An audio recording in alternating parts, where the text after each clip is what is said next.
belajar mati, tapi sebelum mati.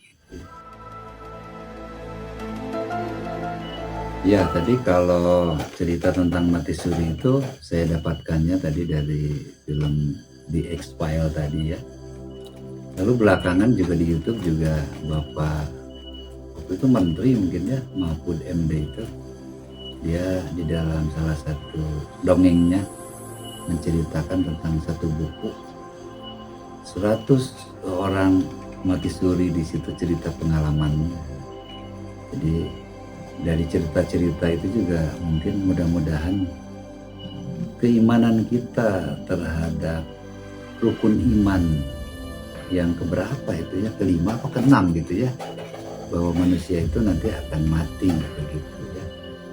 Setiap manusia akan mati. Dengan banyak merenungkan bahwa setiap manusia itu akan mati, tentu itu juga akan memotivasi seseorang mulai berpikir, apalagi kalau matinya besok, berarti sekarang kita harus bagaimana begitu.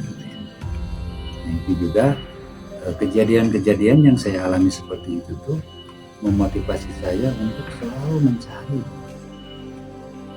ilmu pengetahuan yang berkaitan dengan itu. Tadi tujuannya itu mohon maaf ingin selamat di dunia akhirat. Saya kira sama dengan rekan-rekan semua ya, netizen juga tentu ingin mendapatkan keselamatan di dunia dan akhirat begitu. Saya kira itulah, jadi lagu bisa memberikan motivasi yang positif begitu kepada setiap para pendengarnya.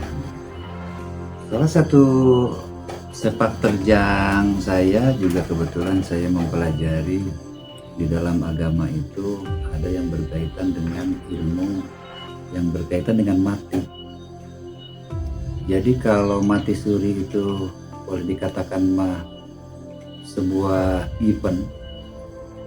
Kalau given itu artinya barangkali berkah daripada Tuhan gitu.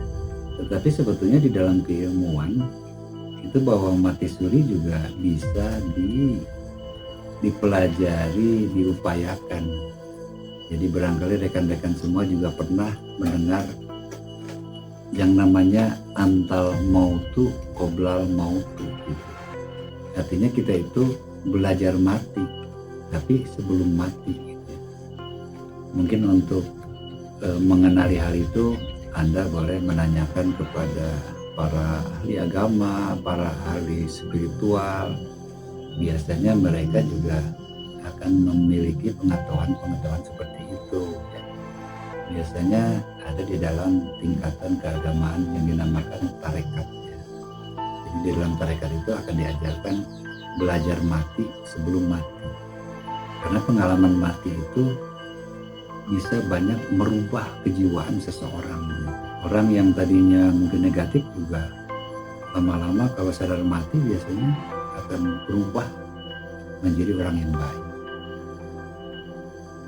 Ada sebuah peristiwa, sebuah tragedi, katakanlah ada seseorang sedang naik perahu di lautan, tiba-tiba terkena badai di sana, dan pada saat terjadi badai itu digoncang ke sana, digoncang ke sini, ada halilintar.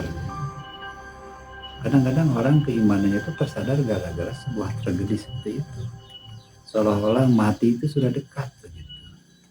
Kalau mati sudah dekat, seolah-olah pada saat itu kita akan membutuhkan seorang penolong.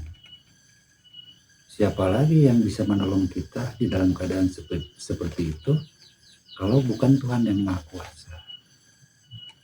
Saya kira kesadaran itu sebetulnya yang dibutuhkan oleh setiap manusia yang hidup.